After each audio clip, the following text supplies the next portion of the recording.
WATD presents John Paul, the Car Doctor. All things automotive. Have questions? Call 781-837-4900. Now, here's John Paul, the Car Doctor. Well, good Sunday morning, everyone, and welcome to another edition of the Car Doctor program on 95.9 WATD, your South Shores radio station. And thank you for joining us on this Sunday morning. A little bit gloomy where I am right now. It's similar to Marshfield, a little cloudy and overcast in the low 70s. So hopefully you're able to get out and enjoy some of the what the outdoor has to bring you. And this week, I had the opportunity to drive the new EV6. It's a new electric vehicle from Kia. It happens to be the GT version, so performance vehicle. Interestingly, it doesn't come with a home charging cable. And I don't have level 2 charging at my home because it wouldn't be practical for me to do that. And normally when I road test an electric vehicle, I plug it into a 110 volt wall outlet, and if it's a plug-in hybrid electric vehicle, the batteries are smaller. Usually it fully charges up overnight. Even if I did drive it the 30, 40, 50 miles that it could run pure electric as a plug-in hybrid, or even if it was something like a Chevrolet Bolt or other Mustang Mach-E, even though they have pretty good-sized batteries, I generally never run them for the full extent of the range. So charging up on 110 volts seems to work for me. But Kia, and I guess Hyundai as well, don't tend to come with a home charging cable. They recommend level 2 charging only. And where I live right now, the nearest level 2 charging is at the local park and ride. It's about 30 minutes from my house. Also at a local school, similar distance away.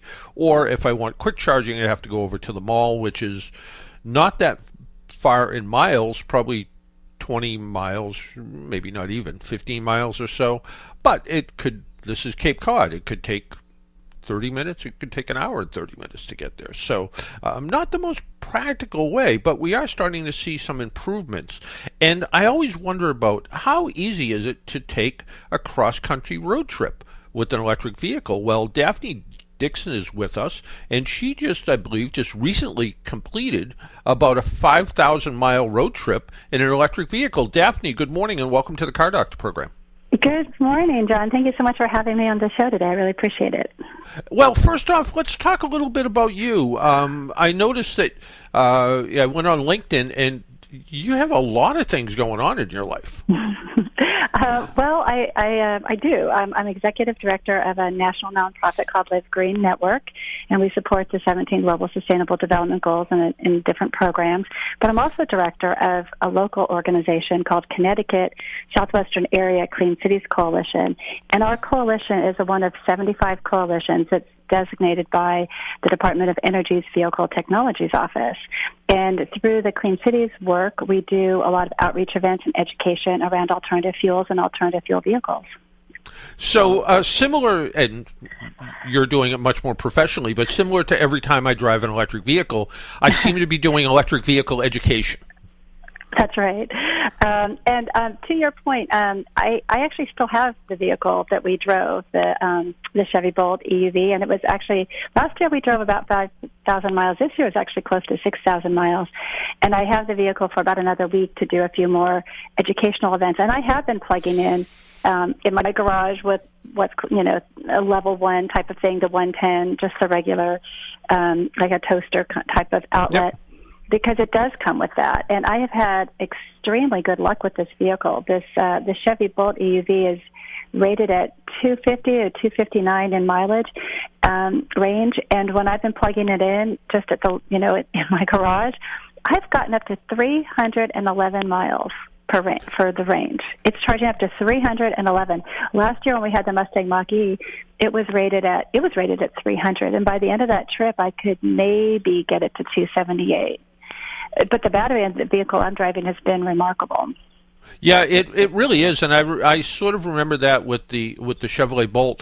Over the past couple of months, I did have the opportunity to drive kind of a luxury vehicle, the BMW fully electric SUV, and it also, when it was charging at home on 110 volts, it actually did the same thing. It exceeded the range numbers by probably, I think, 30 or 40 miles. So it claimed something like in the 280s or something. I think when I charged it at home, and maybe it had to do with the slow charging rate, it was up in the 330 range. So it was pretty impressive, and different than charging at level 3, the faster, where typically you're charging only to about 80 or 90%, so you don't get the full battery. It's a little kinder on the battery that way. Yeah, well, we work a lot with the national labs, and I'm actually going to speak with them about, what work have they done, or what studies have they done, or what research have they done about the differences between charging, level 2, level 3 versus this level 1, because I think people are underestimating that level 1. I mean, a lot of times you need to charge, you need to go, you need to drive 300 miles because you need to be at an event or something, so you need to get that charge fast. But I think people are underestimating the level 1 charging, because I think it is kinder to the battery. I just want some research to back it up, so we're going to be finding out more from the national labs about that. Yeah, it really is, and I think for a lot of people, even if the car only has a 200-mile range, most people aren't driving 200 miles over any given day. They're, typical commute is somewhere in the 30-mile range, right, I guess. So so it's easy to sort of recharge at home without spending any additional money. Although I believe Chevrolet with their EVs will help install a home level 2 charger. Yeah, and I think part of this level 2, level 3, people have chargers to sell. So I don't know what's the motivation. I think some of it might just be that charging companies are marketing their charging equipment. So it's like anything. It's sort of like I think it is good to have a level 2 charger in your garage if you have an EV, but not that you necessarily have to use it. And full disclosure, I don't own an electric vehicle. I own a Honda CR-V. It's a 2008. It's very old. Has about 110,000 miles on it. And I'm still learning about which EV would be right for me, because it's there's a lot of changes every year, and part of the reason we do the road trip, this is our second year, is because I'm learning, and I want to know as much about these EVs as possible. And I'm really still open to, what is the best choice for me. And there are still some challenges with if you only can own one car. There are still some challenges with only having an EV if you do a lot of driving. Yeah, I was sort of, I commented once that I think the near future will be the hybrid garage, where you might have an EV that might do most of your work for you, and the gasoline or plug-in hybrid electric vehicle for your long trips, where maybe long family vacations and other things. And I think I was called an elitist a few times when I said that, but I think that might be, for a lot of people, an electric vehicle might work out perfectly for most of their driving, and something else. And most people today seem to have 2 cars at least in their family, so it wouldn't be all that unusual, and that might be the best thing to go. Tell us about your road trip. Where did you go? Absolutely. Well, we started in Sacramento, and we made it all the way to Rhode Island, so it was amazing. And I think what we learned the most, what really struck me, is that everybody has an opinion on EVs. Everybody, whether it's good or bad, everybody's got an opinion. Nobody's neutral about it. They might say something like, well, I'm not ready for one, but it's not like they don't care. Like, they're just, really not ready. So we found a lot of reasons why people don't want an EV. It ranges from they're too expensive, the grid's not ready. If the electricity mix in your state is all coal, why bother? The batteries are bad for the environment. People have a lot of reasons why they don't want one. One woman told us that she would buy a horse before she would buy an EV, because she doesn't want to be told what to do. She doesn't want to be forced into something. So there is an awful lot of opinions about it. And what makes me curious about some of the opinions is, where did they get their information? Because in some of the cases, when we talk to people about their objections to EVs, they're not really current or up-to-date reasons anymore. So people get their information maybe from a friend or maybe from a blog or this or that, but it's not that everybody is necessarily researching. They might have an opinion about the EVs and why they don't want one, but it's not necessarily based on research that they've done. So I think there's just a lot of misinformation, and a lot of people have just opinions that aren't necessarily based on research. And that's a little bit unsettling, because then people pass this information on from friend to friend, and in a lot of ways EVs can get sort of a bad rap. But on the other hand, the people that have EVs, and even in my experience driving these EVs the last 2 years, they're absolutely amazing to drive. They do seem to cost less. The fueling up, there's still actually a lot of places you can fuel up where there's free charging. If people haven't really driven one for an extended period of time, going back to a regular internal combustion engine vehicle is very difficult, because these cars, they drive so well. They're so much nicer to drive. They're quiet. They're responsive. They're very comfortable. It's really hard to go back after you've driven one for a while. Yeah, it really is. And I think, and as you were talking about, where people get their information, so if it's on the internet, it has to be true, right? Right, yeah, absolutely. Yeah. And really it does come down to, somebody said to me, as we were doing some education about electric vehicles, and I said, the people that are most concerned about running out of electricity are people who don't own an electric vehicle. That's right. At AAA, we will provide a charge to an electric vehicle where it's safe to do so. We have these big generators that will haul around in the back of a vehicle, and hopefully we're able to at some point, if we ever get our order of Ford Lightning pickup trucks in, we'll be able to do it with an electric vehicle and be able to charge another electric vehicle right off of the battery in the Ford Lightning. But until that comes, we provide some electric vehicle charging, and we have maybe done one, and that was because the person who owned the car actually didn't know how to charge up their own car. Apparently they bought it from the dealer, and the dealer provided zero education, and when they drove it until it just about ran out of electricity in their driveway, and they didn't quite know what to do. But other than that, most of our electric vehicle road services, because people get flat tires, and just about every electric vehicle that I've seen doesn't have a spare. Right. Well, John, it's just when you're talking about people who are having opinions and they haven't really driven an electric vehicle. We really didn't have any issues getting across the country. What I will say is I think everybody sort of knows, maybe they don't think about it too often, but we're living in extraordinary times, right?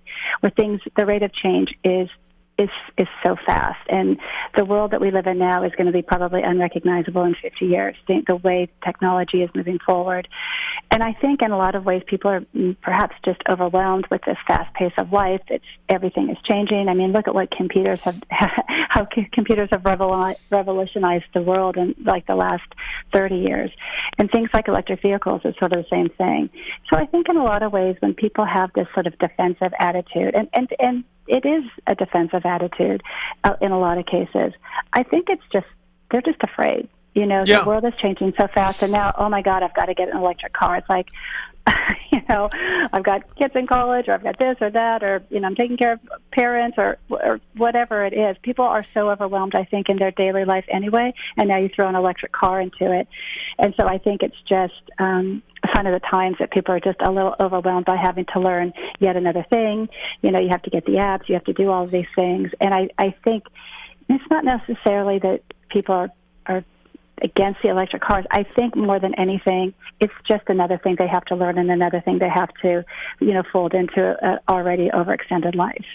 Yeah, without a doubt. And, I think, and you sort of pointed out that the electric cars now, the people that are buying them are either sort of early adopters, and nearly 30 years ago I bought an electric car, and frankly it was terrible. Right. It was, but I wanted to kind of see what made it work and how it worked, and I bought it used from a guy who bought it from the original company that built it. It was a terrible car. But I think, either early adopters buy electric cars, or some people are buying them because, it's legislation is sort of driving it in that direction with, and not mandating it, but they're making rebates and incentives good enough where, I think at one point in Massachusetts where I live, you could buy a Chevrolet Bolt with, if you qualified for all the incentives, it was about $18,000. That's right. Yeah, the incentives really have kicked in a lot of the different states, and if you do look around, you can actually get a pretty good deal. And then, of course, you don't have the maintenance, and you have the reduced fuel costs, and it actually is way less expensive in some cases. Yeah, it is. Well, tell us a little bit more about your trip. How did you find charging as you were going across the country? Was it available? Was it easy to use? Did it always work? We made it. So we used a couple of apps. We used Charge Hub a lot and PlugShare. So, the thing about having these electric vehicles, it is a responsibility. And, it isn't, of course, the same as just jumping in a regular car and just driving. So, you do have to say, okay, if I'm going to be driving 300 miles, I need to stop. You do have to chart it out a little bit. And especially if you're going to be in some states that don't have as much infrastructure, like maybe a Wyoming or places like that, you do have to have a backup, because if the one charger doesn't work, then you might have a problem. There always is that level one. If you really do get stuck someplace, you always know that it might take a little longer, but you ultimately have that level one backup. But, the charging stations were actually pretty good, and there was no place except for one place where we didn't actually need a charge. We were just curious about the station, where there was at least one charger that worked. So we never got to a place where all the chargers were down and we had no place to go. We didn't have to call AAA for a boost. So we never had that problem. The one area that we found does need a lot of improvement are hotels. And we found that last year, and we found it even more so this year. So we took a different route this year. We went a little more southern. And the hotels in those more southern states didn't have the charging capacity as much as we saw the year before, although there was a couple of exceptions. There was amazing charging in Virginia Beach, the charging station, like you pull right up to the hotel, and it was like right there, and it was awesome. And there was also in Jacksonville, there was a hotel there, Best Western Plus, where we just drove up, and there was charging right in the front. It was actually free because they had gotten a grant to put the charging station in. It was actually a really old charger, but it was amazing. And so in a couple of these cases at the hotels where they had the charging, it was right up in front, and it was very, very convenient. Not scalable, but it was really convenient. But most of the hotels didn't have charging, and more importantly, they didn't have like a plan for what they were going to do. It was something like, oh, well, we're going that way, or we're thinking about it. There was, one other exception in Utah where there was some charging down in a garage, and it was full.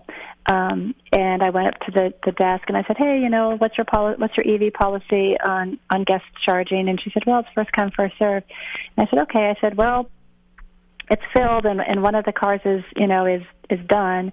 And I said, what do you think? And she looked at me and she gave me the best answer she could have given me was, I think we need more chargers. Yeah. I just thought, because we're not there. We're there to do data collection and just to talk to people. So I just thought that was an amazing answer, And then I went down 5 minutes later, and of course the person had pulled out, and I went into charge. But I loved her answer because she was the first person we had talked to so far on the route this year that was not defensive. She's just like, we need more chargers. She was amazing. Yeah, no, I charged recently at a park and ride, and there was 4 charging stations, if you will, and there was one that was open, so I pulled in and I just was kind of killing some time while I was there. But as I was looking, there was a Bolt, a Rivian, and a Leaf. And I'm not sure, and it was a commuter lot, so I'm sure people were there at 8 in the morning, and the Leaf was fully charged, and I'm like, it'd be nice if somehow you could kind of pull up next to this car, and where it was fully charged, you could unplug and drag the cable over and plug in and charge to your car, because there was a space that was open next to it. But that just isn't something that's quite available yet. And the other thing is, and you sort of pointed out, and I noticed this, I was in Florida, and there's 2 parking lots, and I think they have 4 charging cables each, I guess is the easiest way to describe it. And I went there for a farmer's market, and I'm like, oh, good. I'll the good thing is I'll have a place to park, and the other good thing is I can charge up the car at the same time.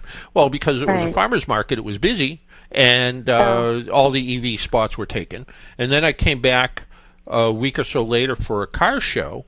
They kind of close the downtown, and they do a kind of fancy little car show, and I kind of did the same thing. I'll drive this electric car, and I'll have a place to park, completely full up again. So I happen to be walking around. I talked to somebody, and they kind of said the same thing. Yeah, as we've seen more and more interest in this, we want to add more, but it comes down to grants and money and being able to do it. So as you were planning this trip, and I have a friend who has a Hummer electric vehicle, and his parents live out in Ohio, and he said normally he lives in New Hampshire. He said normally I think it's a 9-hour trip out to Ohio, and he said, well, taking the electric car, it translated into about a 12 or 13-hour trip. So he had to make some adjustments to be able to find charging and be able to make it all work.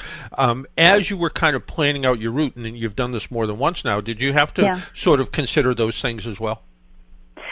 Well, we did in both cases. I planned like last year. Our route was really planned to go to attractions, and like a family, a family vacation. What would it look like to take an EV on a family vacation? So I planned this really cool trip. We went to Hot Springs, Arkansas. We went to Zion National Park. We went to Grand Canyon. We went to Death Valley.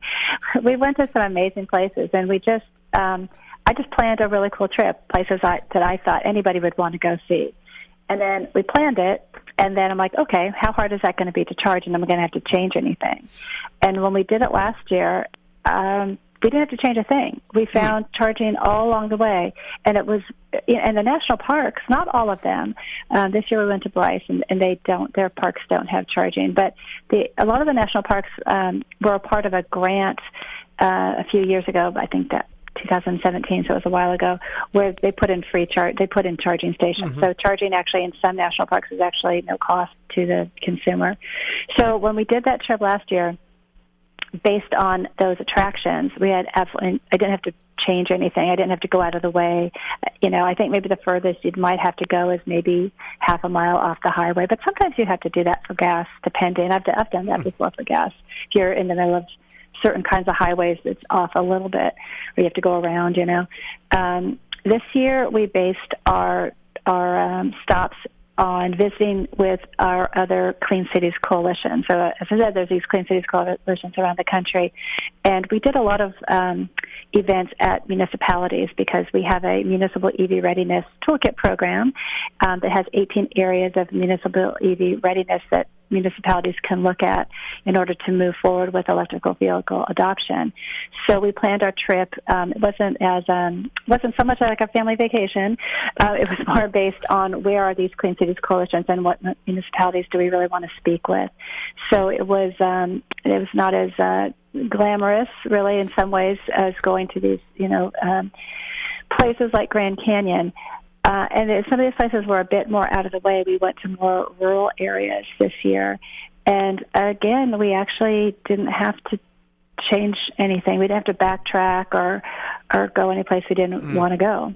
So we we don't back into charging networks, would be, if you're just trying to go across the country really fast, you can do it. And on Facebook and stuff, we would get a lot of comments like, it took you 3 weeks to go across the country. I could do that in 5 days in my regular car. But the point was not to go fast. Our point was to, we actually had this municipal EV readiness toolkit program, and we did an event every single day. So we would get in our vehicle, we would drive, we would do an event, demonstration event, or we would have a meeting with a mayor or different things. So every single day we had an actual event that we did. So our goal wasn't to go as fast as possible. It was to have the greatest impact and provide the most education. If people want to find out more information about your trip and the Live Green Network and other things you're involved with, how's the easiest way to do that? The easiest way is just to go to Life on the EV Highway, our Facebook page, Life on the EV Highway. And that's where you can find us. And you can see videos. We did little videos every day and find out more about our trip. Yes. It sounds great. And, kind of on the political side, sometimes what comes up is, you drive an electric vehicle and you're not paying gas tax. Do you think someday that will be an issue where people will be kind of paying their fair share of wearing the roads out with some sort of vehicle mile travels tax? Yeah, I mean, I do try to stay out of politics to a certain me too, degree. By the way. But I do think at some point there will have to be some sort of transition, and maybe I'm not sure how that will be because I'm not a policymaker, but it would only make sense that at some point when it's, when more than half the people are owning EVs, that there would be some sort of change over to help with that. To mitigate I mean, I think as we look at our infrastructure across the country, and again, I'm the most unpolitical person in the world, but when you look at part of 95 collapsed, maybe right. we need to fix the roads, yeah. And in the future, and I was kind of noticing, maybe it was on your LinkedIn page, in the future, you have, I'd like to have you back. You have something to do with a flying car company?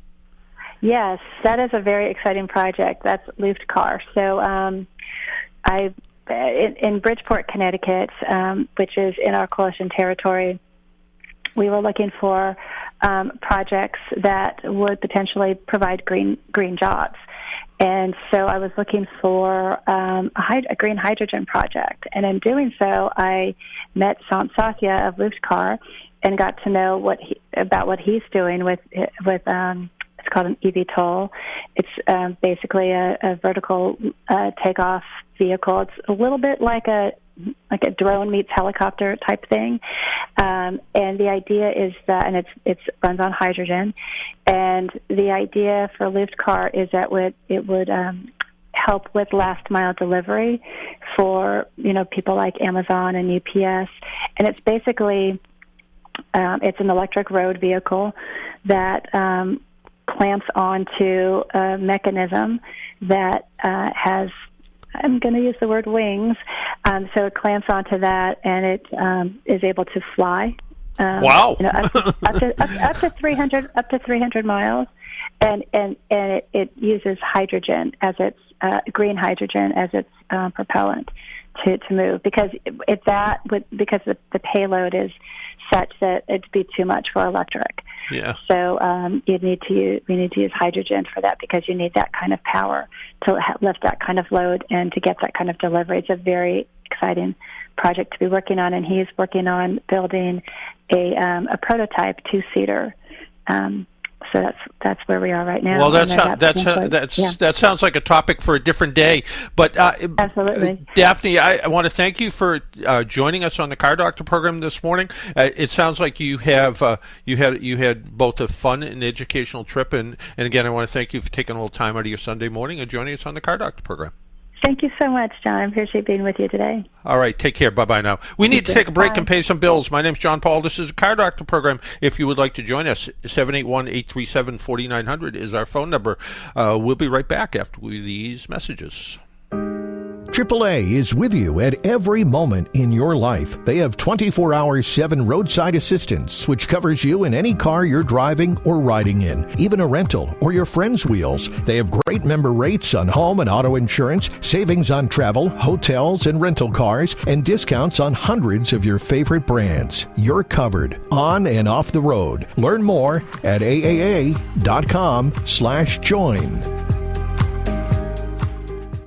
Summer is in full swing, and that means it's time to head out to your favorite course. For an experience like none other, try Green Harbor Golf Club in Marshfield, the South Shore's only walking-only golf course. For over 50 years, Green Harbor Golf Club has provided the best public golf experience, perfectly marrying quality and affordability. And now, your Green Harbor outing doesn't have to end on the 18th green. Stop by Winslow's Kitchen Bar and Range after your round for a bite and a beer. Book your tee time today at greenharborgolfclub.com. The best day of your week awaits you at Green Harbor Golf Club in Marshfield. Hi, this is Liz Loans. Tune into Twilight Showcase Radio, hosted by Sandy Stride and Keith James. Visit twilightshowcase.org. Twilight Showcase, tomorrow night from 7 to 9 on 95.9 WATD. Make an appointment Sunday morning at 11 for John Paul, the Car Doctor, on 95.9 WATD. Now, back to the Car Doctor. Welcome back to the Car Doctor program. If you would like to join us, our phone number is 781-837-4900. I want to talk about the car that got me around today, and maybe Daphne Dixon will be interested in this one. Like her 2008, it is a Honda CR-V, and it's certainly one of the most popular subcompact SUVs, and the latest model hasn't strayed from that original formula. In fact, the CR-V's been the best-selling compact SUV since it was introduced in 1997, and it's the best-selling Honda since 2017. So that tells you how popular it is. The latest CR-V from Honda comes in several trim levels: LX, EX, Sport Hybrid, EXL, as well as the subject of our road test, this Sport Touring Hybrid. Kind of interesting is because they don't really sell the hybrid separately. They sell it as it's just when you get in the upper trim levels, it just becomes a hybrid. So most of the vehicles are, I would guess most of the vehicles sold are all-wheel drive, although there is front-wheel drive available as standard in all but the Sport Touring models. And like I said, it's also interesting to note the CR-V is a hybrid. In the sport models, it just happens to be powered by a hybrid drivetrain. So it's not like, oh, you go out and you buy a CR-V hybrid. You buy it in the sport model, and it comes as a hybrid. The non-hybrid model of the CR-V is powered by a 1.5-liter turbocharged engine that develops 190 horsepower and 179 foot-pounds of torque. The hybrid model, the combined horsepower is 204, which isn't a big bump over the standard engine, but the torque is what kind of makes it a little bit more responsive to drive. 247 foot-pounds of torque, so a lot more responsive when you go to drive it. On the road, the hybrid feels quite responsive.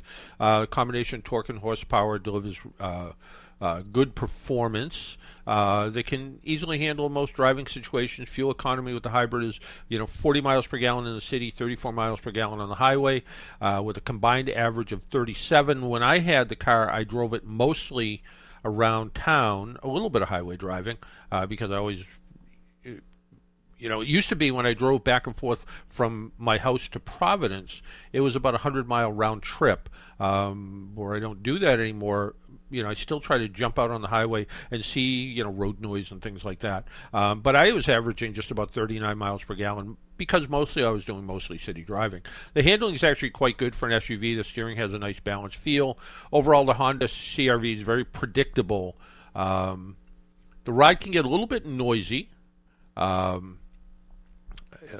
on poorly maintained roads, and a bit of there is a bit of road noise in the otherwise quiet cabin, but overall it's a quiet car. On-road safety is addressed with a full complement of advanced safety features called Honda Sensing. These include automatic emergency braking with forward collision warning, as well as pedestrian detection, lane keeping assistance, rear cross traffic alert, advanced cruise control, blind spot warning, automatic high beam. So it's got all the latest technology in it. The cabin of the latest CR-V has grown a bit, stretching the wheelbase almost 2 inches and adding a little bit more rear seat room. I always thought the rear seat room was pretty good in the CR-V, but they added a little bit more. The front seats are wide and comfortable and supportive. Cabin feels more like a midsize SUV. I drive kind of something between a compact and a midsize. My Hyundai Santa Fe Sport doesn't fit into either of those categories, but the CR-V, which was always considered a compact, inside felt about the same. And we replaced our couch this year, and I took the old couch out and I tried to shove it in the back of my Hyundai, and it wouldn't fit. And I'm like, well, the Hyundai's a bigger car than the CR-V. The CR-V, it actually fit. So it actually, useful room cargo capacity was actually a little bit bigger because it's a little bit taller opening, so I was able to bring bring that couch over to the Habitat for Humanity place. There's a large center console, decent-sized glove box, wireless phone charger. It's got all the new things, a large infotainment screen, which had Apple CarPlay and Android Auto, but like many infotainment screens, I found it somewhat distracting to use. Again, the cargo space, if you want the numbers, 36 cubic feet with the rear seats in use, 76 cubic feet with the second row folded. Second row's got a little bit of a hump in it. When you fold it, it's not completely flat, but it worked out fine. The hybrid battery is mounted under the rear cargo floor, which loses the underfloor storage that are in the non-hybrid models. And because of the battery, there's no spare tire. And that's replaced with a compressor and tire sealer kit. Honda calls it their mobility kit. It's a mobility kit unless it isn't, unless you blow out a sidewall, and then good luck. Overall fit and finish is typical Honda, top rate. The latest CR-V from Honda is certainly quite good, and for many drivers and smaller sized families could easily take the place of a mid-size SUV. The Honda CR-V is easy to recommend as one of the best compact SUVs in the category. So if you're looking to replace an older Honda CR-V, or you're just looking for something else that gets pretty good gas mileage, look at the Honda. This Honda CR-V in the top trim level with everything in it was just about $40,000, as I recall. So there you go. That's what we know about that. Our phone number again, 781-837-4900, 781-837-4900. If you would like to join us, if you have a question, we can try to answer those questions for you right now. Couple of things that came in through the email this week, and I always like to talk about the questions that come in by email because they're typically pretty interesting, because some of them come from our radio listeners. So tell me they listen on the radio. Others come from the various newspaper columns that I do. Some people read my column in the Quincy Sun. Some people read it in the Providence Journal. Some people read it online at Boston.com. Some people read it in New York in the Troy News or the Oneida newspaper or the Saratogian, or on Fridays in Newsday. So I get a variety of questions from a variety of places, which always makes it interesting. So somebody has they have a 10-year-old Hyundai that makes a clicking sound by the front passenger tire. They said if they're parked and they put the car in drive, then hit the pedal, it clicks. Also happens when they're at a stop sign and accelerate. And it's pretty classic worn CV joint. That would be the first place I would want to look. Other possibilities include, maybe shifting brake calipers, loose brake pads, or even a badly worn axle shaft spline could be the issue. One kind of interesting question. Somebody wrote to me just this morning, and they said they've been listening to me on the radio for 30 odd years. And they said, you're not a kid anymore, and neither am I.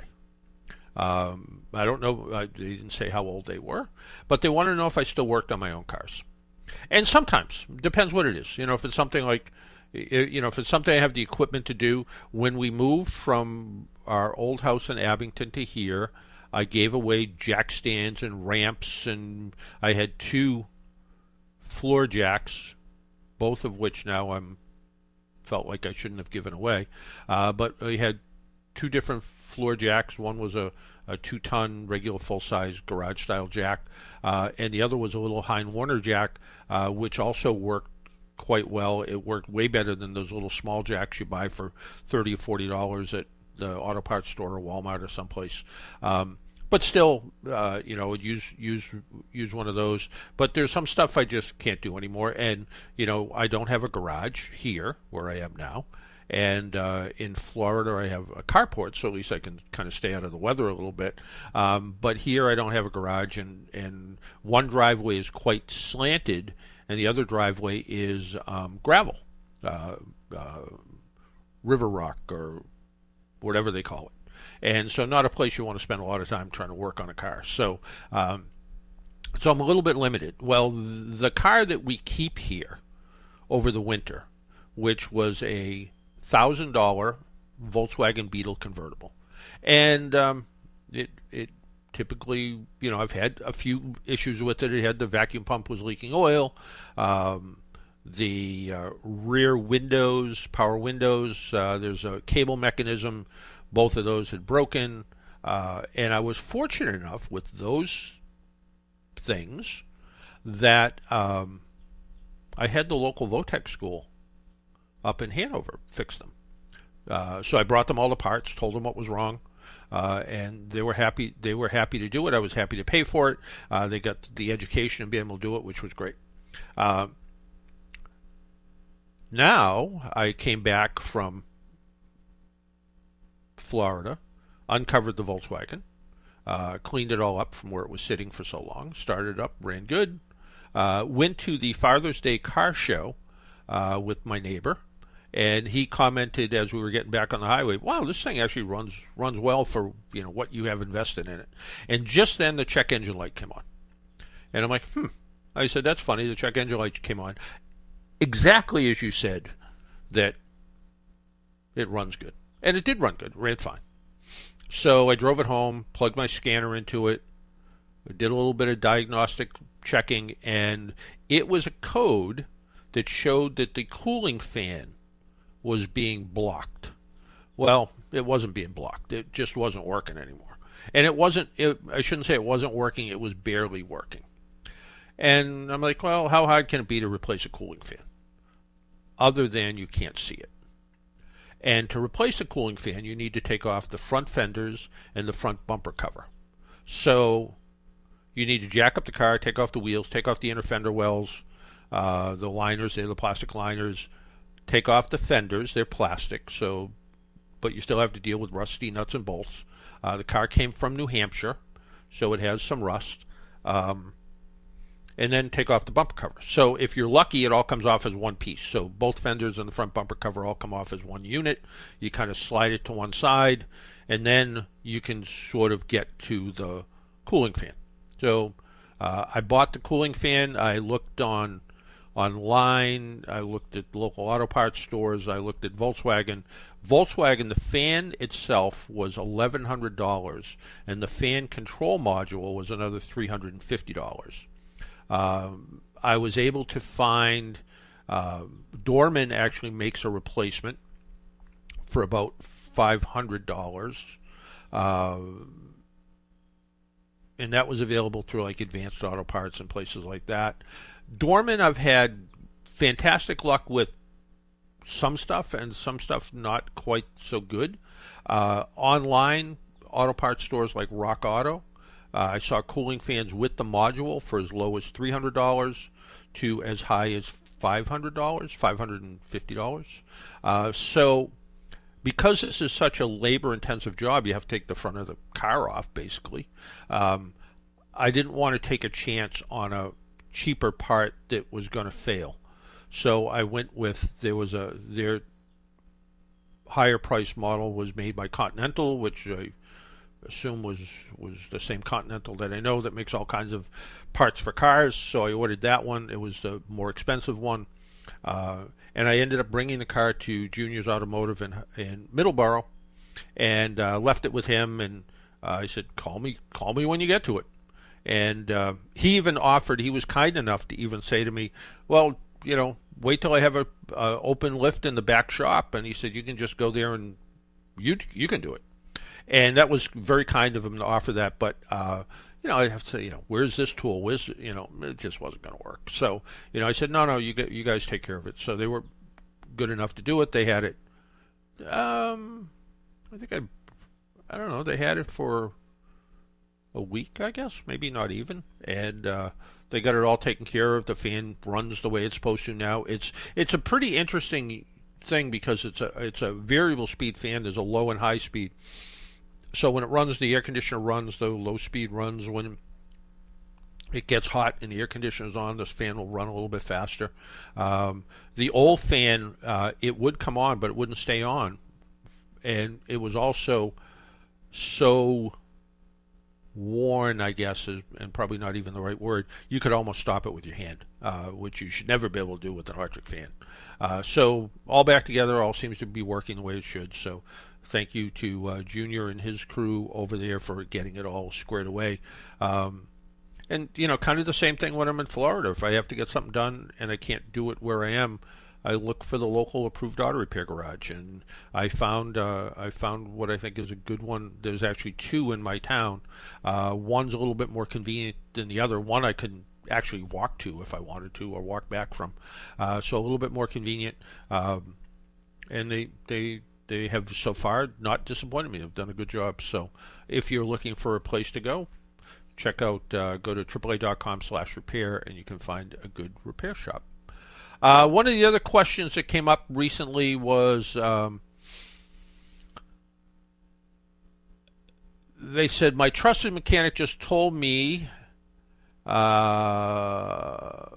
he said something about I should be changing the synthetic oil in my 2017 RAV4 hybrid. I take excellent care of this car, take it to the dealer every 5,000 miles for service, and on every 10,000 miles the dealer gives a synthetic oil change. When I started having service there, they explained to me every 10,000 miles is sufficient because it's a hybrid and so less stress on the engine. But recently, my mechanic, who's also an expert on cars, told me the dealer will tell you that you should change the oil every 10,000 miles, but you really should do it every 5,000, or else you're damaging the motor. Both of these parties are experts, so whose advice should I follow? I'm tempted to follow the advice of my mechanic simply because what he says is more conservative. I want to take the best possible care of the car, but I want your opinion as well. And they're kind of both right. 10,000 miles or once a year, whichever comes first is what Toyota recommends. Changing the oil more often, every 5,000 miles, will help ensure the oil is clean and, more importantly, full. Over 10,000 miles, even the best engine can use a little bit of oil. If it was my car and I plan to keep it forever, I would probably aim for the 5,000 miles. And if you're late, it isn't a big deal since Toyota says 10,000 miles is acceptable. The other reason that their mechanic might say that it's a good idea to do it a little bit sooner because the hybrid engine doesn't work as hard, and maybe it doesn't get as hot, and maybe it doesn't boil the contaminants. Boil's not the right word, but heat the contaminants out of the oil. So maybe that's their reasoning behind it. 10,000 miles is a long time, but both of our Volkswagens, the one we have here and the one we have in Florida, both recommend yearly 10,000 mile oil changes. We are so used to every 3 months or every 3,000 miles, which there was nothing wrong with. But if you talk to people who live in Europe, they'll tell you, what are you, crazy? Why are you changing your oil that often? But that was something we had always done. I remember when I first started working in a repair shop, we had people coming in, some people coming in every 1,500 miles for an oil change. Then again, oil changes were a lot cheaper then.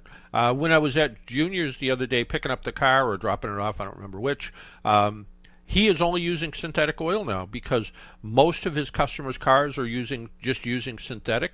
So he uses a couple of different grades of synthetic. He uses Pennzoil Platinum in performance cars. He uses conventional synthetic. He doesn't use any blends. He doesn't use conventional oil, and he just says, "Hey, look, it's easier for me. It's better for you." Had to raise his price a little bit, but he thinks that overall it's a better idea. One last question before we take another break. My wife's 2019 Kia Soul had the front brakes and rotors changed. The parts were $243. The labor was $225. Is that reasonable? Kind of like to ask after it's done. That's the only problem. But if you came to my little virtual repair shop, I would charge you $125 each for a quality aftermarket or factory rotor. So they're about $125 each or so, and $110 for a good quality brake pad. The labor to replace the pads and rotors is a bit more than in 1 hour. So overall, the labor rate was a bit higher than what I would charge, but the total price at the end of the day is pretty reasonable. That's so I think overall, you got a brake job for new front pads, new front rotors, hopefully clean up all the caliper slides, all that sort of stuff, maybe even change the brake fluid. You didn't mention that, but maybe change the brake fluid at the same time for under $500. It's about what the going price is these days. If you think about, the price of pads and rotors and all of that, yes, you can buy very inexpensive brake pads and brake rotors if you want. I remember not that many years ago, I bought a set of front brake rotors that came with the brake pads for under $30. How good were they? Not very.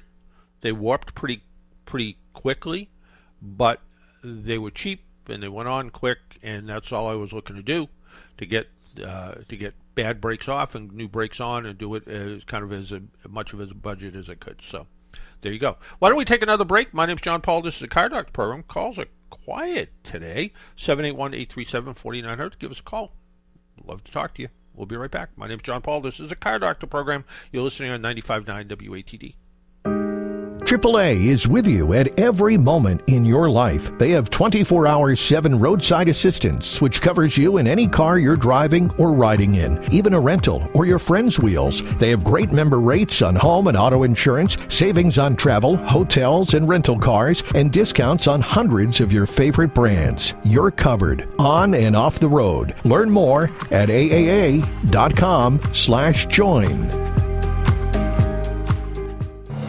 Join South Shore Conservatory for an evening under the stars. This Saturday, it's Waltzing Through the Weekend, a collaborative concert featuring artists from Duxbury Music Festival and Summer Music Festival, sharing the stage for the 3rd summer in a row.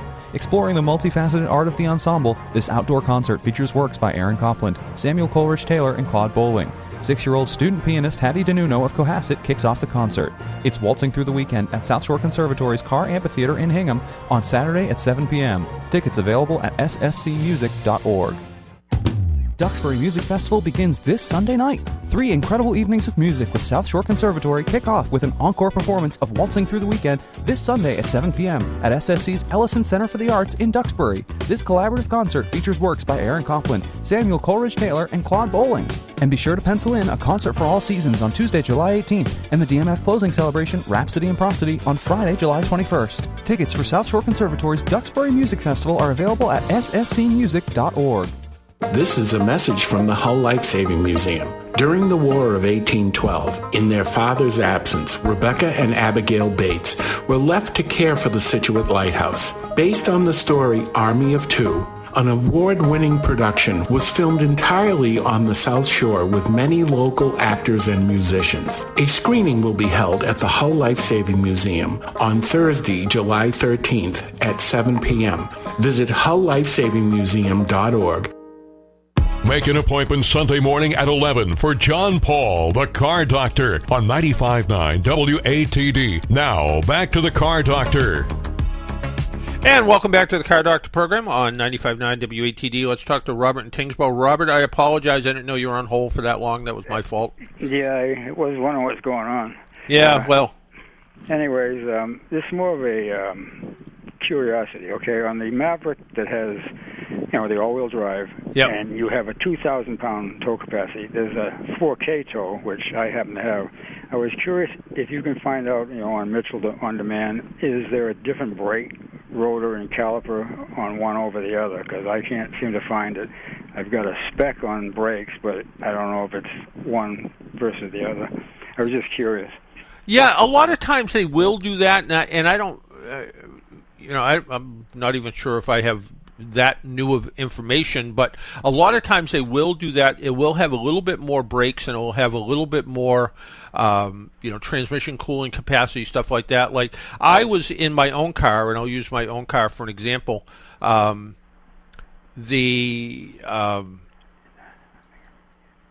doesn't have the tow package, but it can tow 2,000 pounds.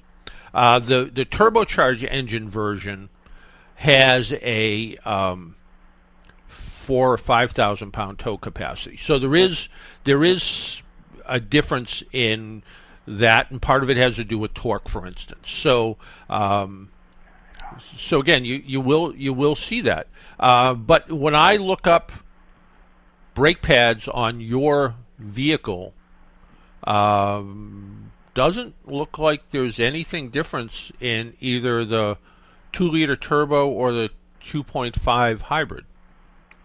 Yeah, regardless if it's all-wheel drive with a 4,000-pound tow. It doesn't, from what I can say, when I'm just looking at it right now, I don't see that at all. But let me try one other look here. Yeah, I know the radiator and the fan is bigger, is really cooling, and lower axle ratio, things of that type. But the brakes, I couldn't find any specs on it. Yeah, I think you're going to find they're probably the same. But and it may be, and it may be the difference. Let's see.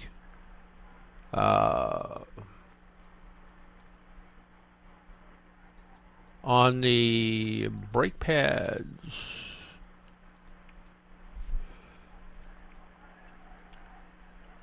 Yeah. On the front-wheel drive hybrid, it looks. See, you're testing my memory here now. So there's the whole problem. So mine's not too good either. Yeah. So let's see here. Let's see what we got. So the in the turbocharged version, it's an NZ6Z2001A, and in the other one, it's exactly the same. So, so there's no difference in the brakes. Yeah, I was curious. I figured they might mention if there was, but I guess you put the biggest ones on, and it'll serve all applications. Yeah, that's that makes the most sense probably, and over time, I was a little disappointed to hear that the hybrid is not going to be the standard engine anymore in the Maverick. Hey, gotta make money. $1,600 option. yeah, I guess so. So because that to me is my future vehicle coming up. So. Oh, really? Oh, I like the 2-liter turbo, and on the brake rotor, I did get specs on that. It's like 12.8 on the front rotors, 11.9 on the rear. Yeah, it's a good beefy brake rotor. Hey, Robert, I'm sorry to say we got to go, but thanks for calling and thanks for listening. Okay, I'll check with you next week. Thanks. All right, take care, Robert. Bye-bye. Well, another hour has come and gone. Thank you for joining us. Until next week, make sure you wear your seatbelt, drive safely, be good to your car, and, of course, if you see an emergency vehicle by the side of the road, and that could be an ambulance, a police car, or a fire truck, tow truck, whatever the case is, slow down or move over. It saves lives. Talk to you all next week. Bye-bye.